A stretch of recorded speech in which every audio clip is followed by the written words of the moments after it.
everybody. Welcome to OP Entertainment. I'm Omar Darwish. And I'm Pratik Cherian. And this is our review of Mission Impossible 8? The Final Reckoning. The Final Reckoning. The final one. It's the last one they're ever going to do. They're definitely pitching this as the last one, and boy, do I hope it is. No. You take that back right now. No, you know what? It wasn't bad. I actually quite enjoyed this one for the most part. Definitely have some gripes, but Pratik, what'd you think? So, this movie feels like 3 different movies in one, and I really only like one of those 3 movies. Interesting. So, it's basically... It's like 1/3 recap exposition because they know nobody saw the last one, and this has to pick up from all the loose threads from the last one. I'm curious what the other 2 parts of the movie are because that's the only movie I saw.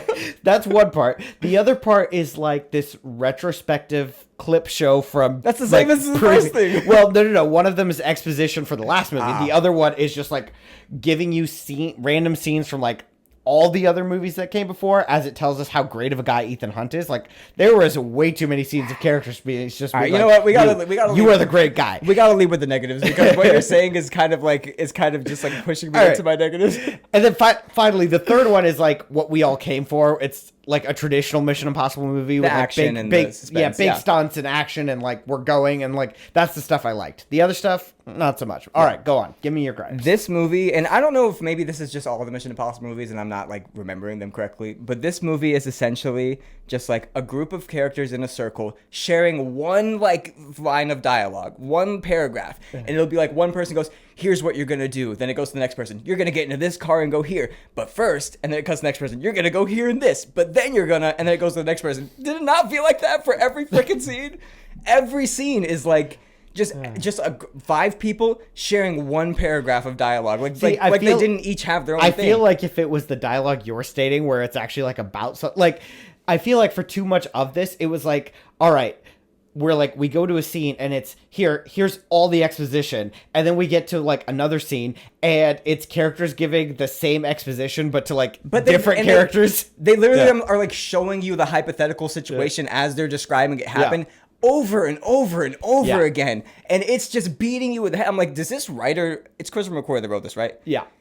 I don't know if he knows how to write anything else, but it's just every scene is the exact same thing where they're explaining to you what their mission is, how they're going to do it, what could possibly go wrong. They're going to show you flashbacks of what it is. It's not even that. That's exactly what this movie is. I don't know. That was literally every scene. Because it's not, because the thing is, it's not even like specific to the missions themselves. It's more like, this is why we're like, again, that's the part where I'm like, they know nobody saw the last one. And so like they feel the need to over explain it. Also, this franchise has been going on for 30 years or whatever. They're like, we gotta catch everyone up. Here's the first thing, one. right? Like, and this was the thing that I loved about the Mission Impossible movies pre McQuarrie coming on. Who I like McQuarrie, like in general.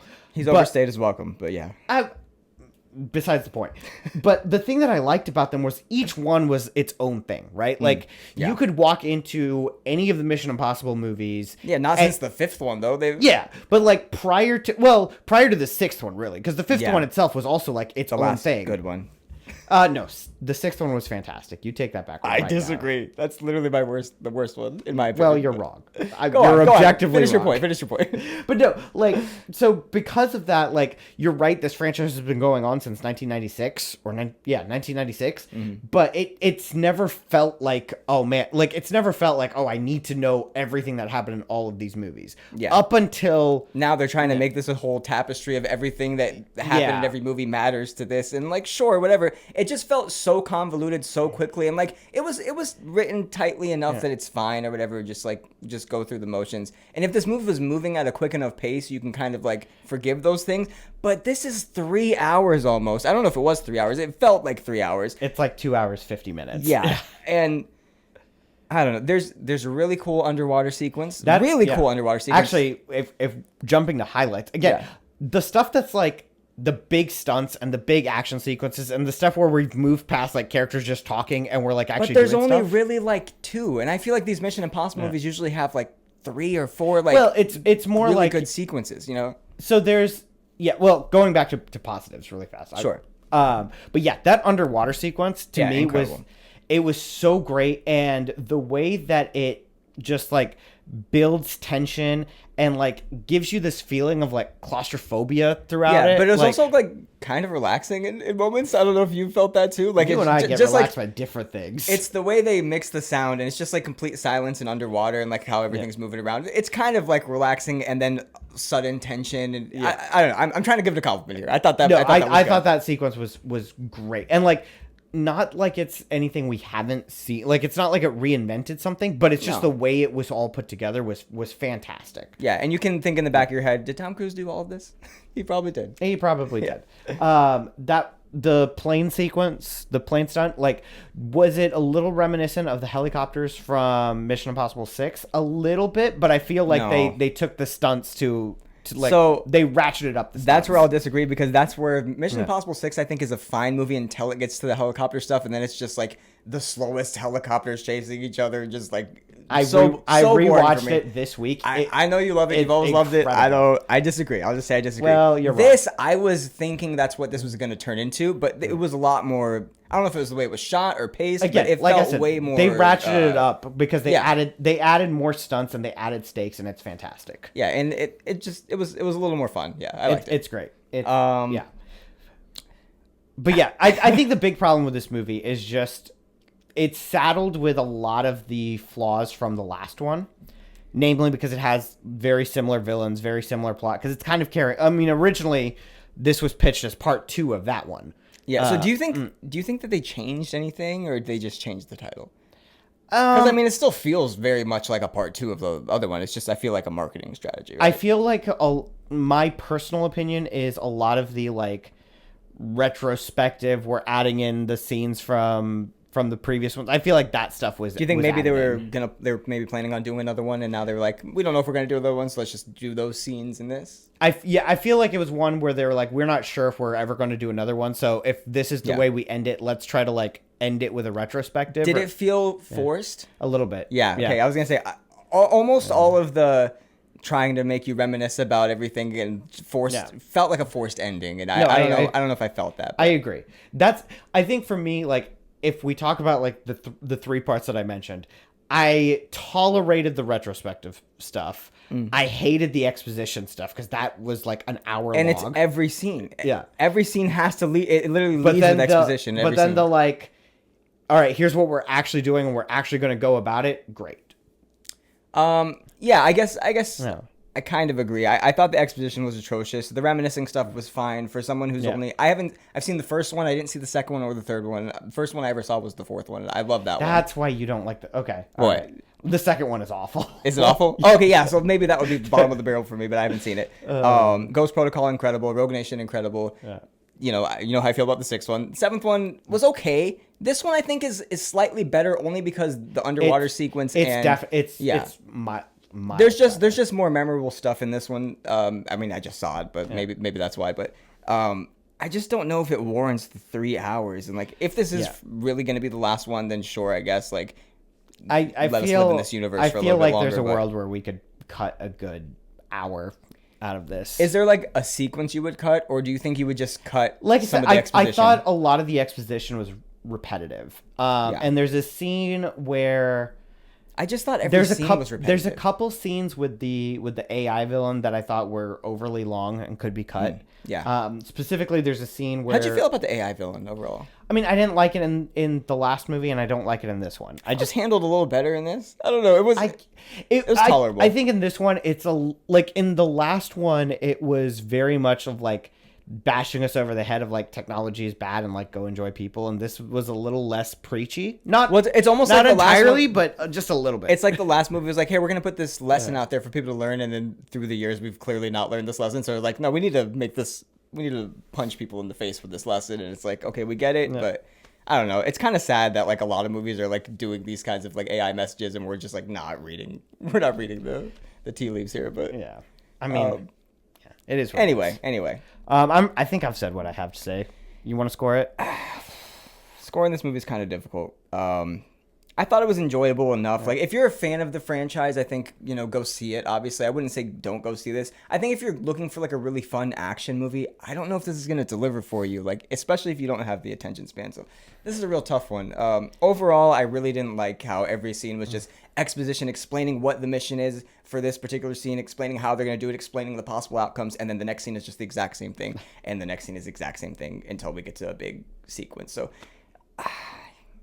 I'm avoiding scoring this, but I'm thinking 5. I'm thinking right down the middle. Okay. I'm thinking 5. It was fine. I don't know if I'll ever watch this again, but I'll definitely watch some sequences from this again. So yeah. It's one where I was thinking about, as we were leaving, I was thinking about rewatchability, and I was like, if I was watching this in my own home and could like fast forward through stuff, like I could see myself turning it on quite a few times. Yeah, this is a good background while you're cooking or something. It's not even, no, because there's stuff I really want to pay attention to. It's just, there's nothing in this I want to pay attention to that much. It's one where I would tell you, like, if I would tell you buy your ticket and then show up an hour late, and you're gonna be. Yeah, glowing review, Pratik. Go ahead and give me your 9 out of 10 now. All right, yeah. Jokes aside, again, I thought that the 2 stunt sequences were really, really great and were worth, not the entire time, but definitely worth the ticket. Yeah, worth the ticket, sure. Again, when Tom Cruise is on and doing stunts and having you on the edge of your seat in that way, it's like that's what we're all here for, and I think this movie delivers on that promise specifically. Again, just a lot of exposition. I'm gonna give it a 7. Okay. Here's my thing. I'm looking at like other stuff from this year, and I'm like, again, if I have control over it and I can fast forward through it, it's more rewatchable. So you're grading it on a curve of this year, then? Well, no, I mean that's not the way I do it. I'm just giving that for reference. But yeah, it's a 7 to me. I thought it was enjoyable. Definitely not the worst Mission Impossible. We didn't really talk about the performances. Oh shoot, sure. Did you have a standout? I honestly thought who played the president? Angela Bassett. Angela Bassett was the best part of this movie for me. Every scene that she was in, I felt she brought like the gravitas and like emotional weight to everything. Maybe it's because nobody else really brought emotion to this for me personally. Other than there's a well, I don't want to spoil anything. There's a couple in this movie that I thought really brought some of the emotional stakes to this too. Yeah, I think that's fair. If I'm thinking standouts, then Haley Atwell was good. I think the thing is that for much of this cast, they're bringing exactly what I expect them to bring. Yeah.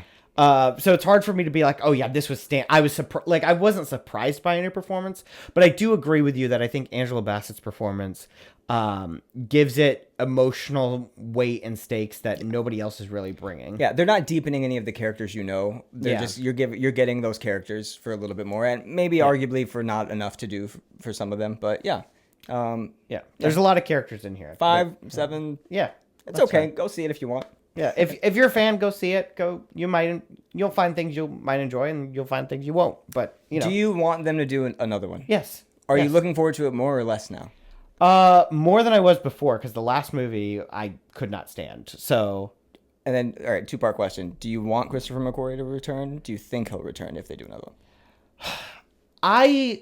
That's a good question.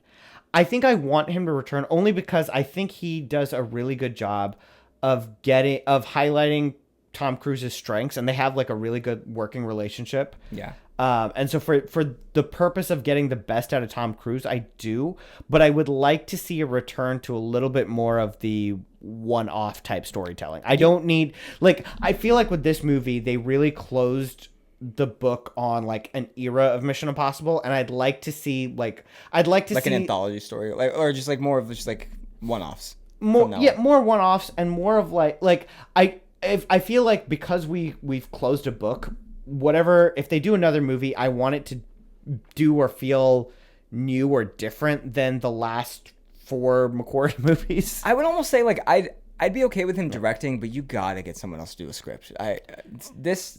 The script is definitely what tears this movie down for me, and I think if you get someone else to write this, I think he can definitely still direct this world really well. So yeah. Yeah.